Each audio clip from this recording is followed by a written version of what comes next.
Hai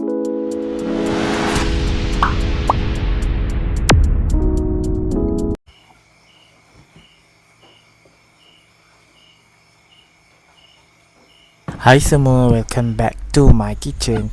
Video saya untuk kali ni saya nak buat keropok. Tapi keropok ni keropok yang mak saya kata orang tak pernah buat, tapi why not kan, dia ikan juga. So hari ni saya nak masak, saya nak buat keropok keropok leko ikan tongkol. Okay, so dia punya segala bahan-bahan yang saya letakkan sudah tertera dekat skrin tersebut. Okay, so kat sini saya tak pakai air ais ataupun air batu. Saya just pakai air yang suhu bilik sahaja. Okay, saya rasa benda tu mungkin ada efek dia jugalah, sikit-sikit je. Tapi kalau tak guna pun tak apa kalau saya lah kan. Lain orang lain cara. Okay,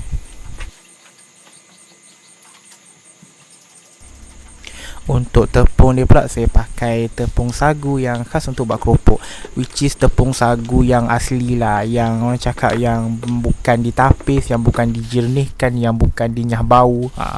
Kiranya tepung sagu yang asli, yang pure punya. Okay, memang kalau tepung sagu yang pure punya tu dia ada satu bau khas yang memang sedap lah kalau kita untuk buat keropok. Okay, so untuk buat keropok ni saya akan pakai juga, saya akan letakkan juga tepung ubi kayu. Okay, saya tak tahu lah tujuan dia apa, tapi orang akan letak tepung ubi kayu lah sedikit kan, bagi untuk kalau nak buat keropok macam ni lah, keropok yang banyak tepung. Tapi ni pun tak banyak tepung juga. Saya pakai ikan setengah kilo. Tapi apa yang saya tahu, tips untuk buat keropok yang biasa saya tengok dekat mana-mana media sosial kan, biasanya diorang pakai 1 kilo ikan, diorang akan pakai separuh kilo ataupun setengah kilo tepung. Okey, ada juga kalau orang nak jual, nak untung lebih sikit, dia 1 kilo ikan 1 kilo tepung. Tapi itu bergantung atas you punya selera lah. Tapi kalau untuk keropok ni maknanya hati-hatilah, jangan terlalu letak banyak tepung sebab nanti dia akan keras. So itulah tadi. Kalau saya pakai setengah kilo ikan dan juga 1/4, maknanya 1/4 tu kiranya 250 gram lah tepung. Okay, termasuk dengan tepung tak termasuk dengan tepung sagu, tepung ubi kayu. Okay, tepung ubi kayu tu saya tak termasukkan dalam kuantiti tepung sagu saya tadi tu. And then memang dia akan cair sebab dia tepung kanji kan. Tepung kanji kan dia akan sentiasa cair. So kita punya keropok tu dia lembik. Tapi macam tu lah, memang kebiasaannya keropok memang dia lembik pun. So nak uli dia kena pakai banyak sangat tepung supaya dia tak melekat dekat tangan dan juga tak melekat dekat kita punya rolling board tu. Papan untuk kita getir-getir kita punya keropok tu. So just tiru apa yang saya buat ni, confirm keropok kita tak melekat. Saya ni bukannya pakar buat keropok, saya cuma first time buat keropok sebenarnya. Tapi first time buat keropok pakai ikan tongkol lah, sebab saya dah pernah buat sebelumnya. Sebelum ni saya buat keropok dia agak keras, sebab biasalah kan, kita kalau buat sesuatu ni, of course lah, first kita buat tu tak menjadi terus, kita keep improving lah kan. Macam sama-sama juga macam masak kan. Kalau kita kerap kali masak, kita dah orang cakap dah perlu lah sikit, taklah perlu sangat. Okay, so disebabkan saya rasa kita letakkan sedikit soda bikarbonat tu, so menyebabkan keropok kita tu dia akan kembang sikit lah. And then bila keropok tu dia dah kembang, dia dah timbul, kita jangan terus angkat, kita biarkan dia merebus kat situ dalam lebih kurang 3 minit ke 5 minit sebelum kita angkat. Letakkan dia dalam air sejuk. Okay, sebab bila dia dah timbul, dia dah kembang, belum tentu kat dalam dia tu masak. So kita kena biarkan dia agak lama sikit. Bila dia dah timbul, dah kembang tu, dalam 2-3 minit, 5 minit, baru kita angkat ke dalam air sejuk supaya dia sejuk lah. Supaya dia sejuk. Bila dia dah sejuk, dia akan mengempis ataupun mengecil kembali keropok tu. Okay, dan kita teruskan lagi dengan doh-doh yang tersisa.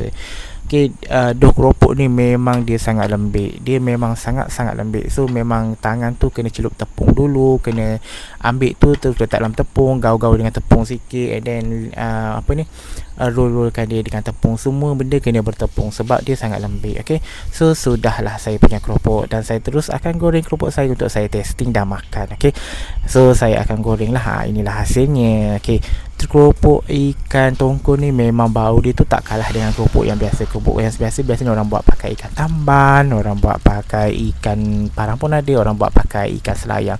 Tapi commonly orang pakai ikan tamban ataupun ikan selayang.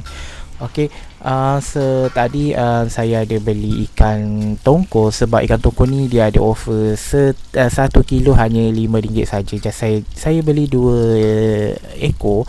Saya bagi tahu mak saya nak buat keropok. So dia cakap, "Ada ke orang buat keropok pakai ikan tongkol?" Tapi saya rasa why not kita cuba kan. So bila saya mencuba ni saya rasa why not. So lepas ni kalau saya nak makan keropok, saya akan pakai ikan tongkol. Lagi senang lah sebab ikan tongkol ni dia banyak isi kan. Jadi tak perlu rumit-rumit kita beli ikan kecil-kecil berisi ikan yang memang susah lah. Baik kita pakai ikan tongkol kan, senang, isi pun banyak.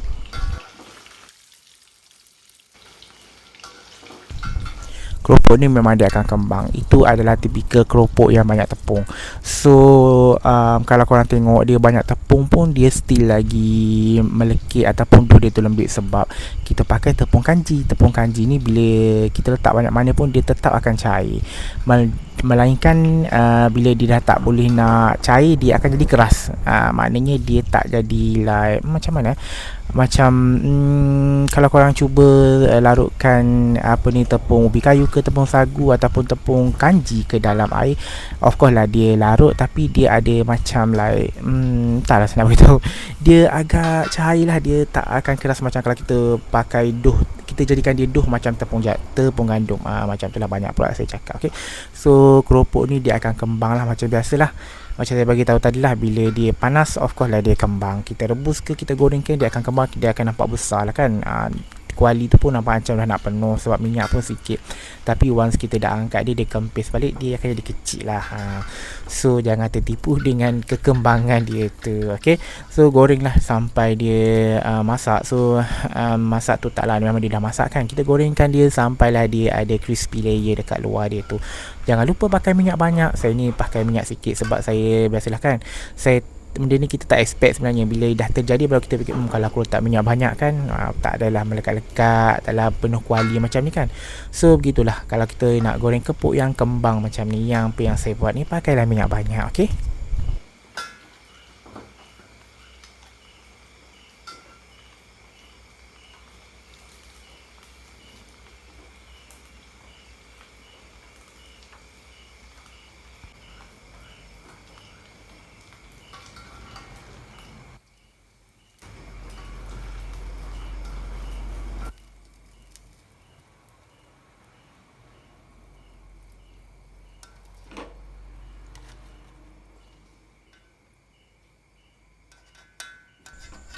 Okey, akhirnya keropok saya dah siap digoreng. So, terima kasih dah menonton video saya lah sebab dah habis lah kan. Okey, so saya akan sambung balik untuk goreng ikan sebab saya nak makan nasi, nak makan dinner saya. Okey, so saya akan goreng ikan dan juga itu sajalah video saya buat keropok pakai ikan tongkol hari ini. Keropok lekor pakai ikan tongkol. Okey, so terima kasih dah menonton. Bye.